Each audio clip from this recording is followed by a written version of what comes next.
இயேசு கிறிஸ்துவின் நாமத்தினாலே உங்கள் அனைவருக்கும் என் வாழ்த்துக்களை தெரிவித்துக் கொள்கிறேன்.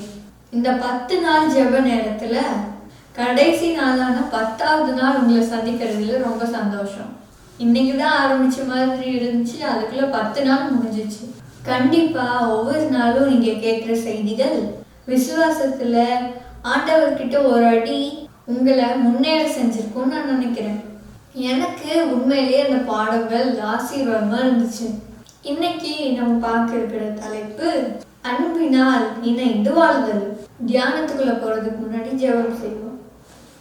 பரலோகத்தில் இருக்கிற எங்கள் பரமபிதாவே, இந்த நாள் கொடுத்ததுக்காக நன்றி அப்பா. அந்த நாளுக்குள்ள எங்களுக்கு பத்திரமா பார்த்துக்கோங்க.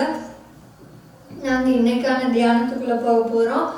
நாங்கள் ஒரு காலில் கேட்டு மறுக்காலில் விட்டு விடாம நீங்க தான் அந்த மனசுக்குள்ளேயே வச்சுக்க உதவி செய்யுங்க.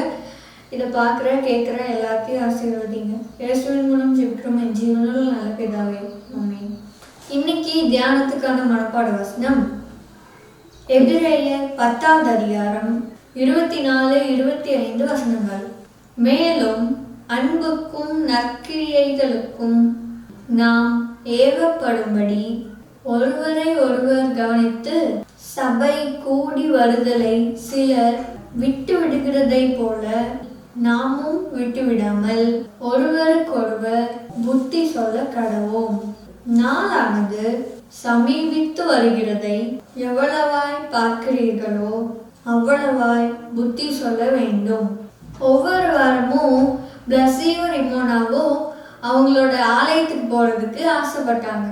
அவங்களோட சேபத் ஸ்கூல் அவங்களுக்கு ரொம்ப பிடிச்சிருந்துச்சு. அவங்களோட சேபத் ஸ்கூல் டீச்சர் ஆண்டவரோட அன்பை பத்தி அவங்களுக்கு நிறையவே சொல்லி கொடுத்தாங்க.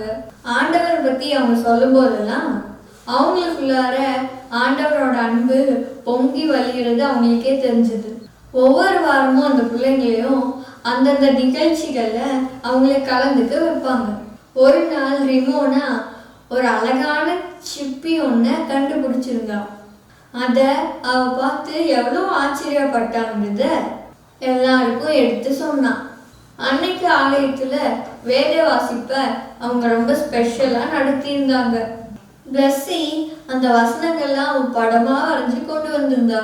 அந்த படங்களை பார்த்து அந்த வசனங்களை அவர் பாட்டாவே பாடி காமிச்சிருந்தா. இதை பார்த்த சர்ச் பாஸ்டருக்கு ரொம்ப சந்தோஷமா இருந்துச்சு. அதனால இவங்களுக்கு நிறைய விஷயங்கள் இன்னும் புரியணும்னு பாஸ்டர் நிறைய காரியங்கள் இவங்களுக்கு சொல்லி கொடுத்தாரு. காணாமல் போன ஆடு கதையை அவங்க புரிஞ்சுக்கிறதுக்கு அந்த பிள்ளைங்க எல்லாம் ஆட்டுக்குட்டி மாதிரி கத்த கூட செஞ்சாங்க. அந்த ஆலய நிகழ்ச்சிகள்லாம் நடந்து முடிஞ்சதுக்கு அப்புறம் அந்த பிள்ளைகள் ஒரு வயசானவங்களை போய் பார்த்தாங்க. ரிமோனா அந்த பறவைகளை பத்தி அந்த வயசானவருக்கு சொன்னான்.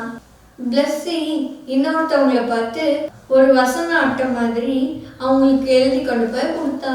அந்த வயசானவங்க அவங்க வீட்டில் இருக்கிற ஊழிய புஸ்தகங்களை அவங்களுக்கு கொடுத்தாங்க. ரிமோனாக்கும் பிளஸ்ஸிக்கும் புத்தகம் வாசிக்கிறது ரொம்ப பிடிக்கும். அந்த புத்தகத்தை அவங்க குடும்பத்தோட சேர்ந்து எல்லாரும் வாசிச்சாங்க. உங்களுக்கு ஆலயத்துக்கு போகணும்னா பிடிக்குமா? உங்க ஆலயத்துல உங்களுக்கு எப்படிப்பட்ட உணர்வுகள் வரும்? நீங்க உங்களுக்கு தனியா இருக்கிற மாதிரி தோணுமா, இல்ல ஒரு குடும்பத்துல ஒருத்தரா தோணுமா? ஆண்டவர் நம்ம எல்லாரும் இந்த சபையில ஒரு குடும்பமா இருக்கணும்னு ஆசைப்படுறாரு. கவலையோடு இருக்கிற ஒருத்தருக்கு ஒரு ஆறுதல் சொல்றவங்கள நம்ம இருக்கணும்.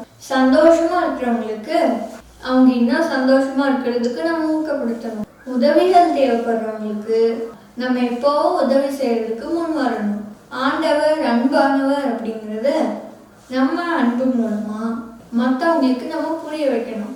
நானும் எங்க சபையில் உள்ளவங்களும் எங்க சபைக்கு வர்றவங்க யாரையும் நாங்க தனியா விட மாட்டோம். அவங்களும் எங்க குடும்பத்தை சேர்ந்தவங்க நாங்க உணர வைப்போம். உங்க சபையிலையும் இப்படிப்பட்ட உணர்வுகள் வரணும். அந்த உணர்வுகளை கொண்டு வர வேண்டியது நீங்க தான். ஆண்டவர் நம்ம எல்லாரும் அன்பானவங்களா ஒரே குடும்பத்தை சேர்ந்தவங்களா இருக்கணும்னு ஆசைப்படுறாரு. இப்படிப்பட்ட அன்பை நீங்க உங்க சபையில வர்றவங்களுக்கு காட்ட தயாரா இருக்கீங்களா? ஜெபம் செய்வோம். எங்கள் அன்புள்ள பரமபிதாவே, எங்களை குடும்பங்களாகவும் சபைகளாகவும் சமுதாயங்களாகவும் வச்சுக்கிறதுக்காக நன்றி. நாங்க ஒவ்வொரு நாளும் என்ன வேலைகள் செஞ்சாலும் எல்லா காரியங்களிலும் ஒருத்தரை ஒருத்தர் தாங்கவும் ஒருத்தரை ஒருத்தர் நேசிக்கவும் நீங்கள் எங்களுக்கு உதவி செய்யுங்க. நாங்கள் ஒவ்வொரு வாரமும் குடும்பமாக சேர்ந்து உங்களை துதிக்கிறதுக்காக தந்த இந்த ஆலயத்துக்கு நன்றி. ஒரு சில நேரங்களில் ஒரு சில சூழ்நிலைகளில் சபைக்கு போக வேண்டாம் அப்படின்னு முடிவு பண்ணவங்க உண்மையிலேயே உங்களோட அன்பை உங்களோட ஆசீர்வாதங்களை உணர்ந்துக்கிறதுக்கு அவங்க மறுபடியும் சபைக்கு வர உதவி செய்யுங்க. ஒவ்வொரு நாளும் தனிமையா இருக்கிற ஜனங்களை நாங்க சந்திக்கவும் உங்களோட அன்பை சபையா சேர்ந்து நாங்க அவங்க கிட்ட பகிர்ந்துக்கவும் எங்களுக்கு உதவி செய்யுங்க. எங்க சபைகள் இருக்கிற எல்லாருக்காகவும் நாங்க ஜெபிக்கிறோம். நீங்க எங்களுக்கு கொடுத்திருக்கிற அன்புக்காகவும் ஐக்கியத்துக்காகவும் நாங்க நன்றி சொல்றோம். இதே ஒற்றுமையோட நாங்க பரலோகத்துக்கும் வந்து உங்களோட சேர்ந்து ஒரே குடும்பமா இருக்க உதவி செய்யுங்க. இதை பார்க்கிற கேட்கிற எல்லாத்தையும் ஆசீர்வதிங்க. இயேசுவின் மூலம் ஜெபிக்கிறோம். நல்ல பிதாவே, ஆமென். இந்த 10 நாள் நம்ம கத்துக்கிட்ட நிறைய விஷயங்கள் நம்ம எல்லாரையும் விசுவாசத்துல கண்டிப்பா ஒருபடியாவது நம்மள ஆண்டவர்கிட்ட கொண்டு வந்திருப்போம். இந்த 10 நாளும் நம்ம படிச்ச காரியங்களை தொடர்ந்து உங்க வாழ்க்கையில நீங்க பயன்படுத்துங்க. கண்டிப்பா உங்க விசுவாசத்துல நீங்க பலன் அடைய முடியும். ஆண்டவர் உங்களை ஒவ்வொருவரையும் ஆசீர்வதிப்பாங்க.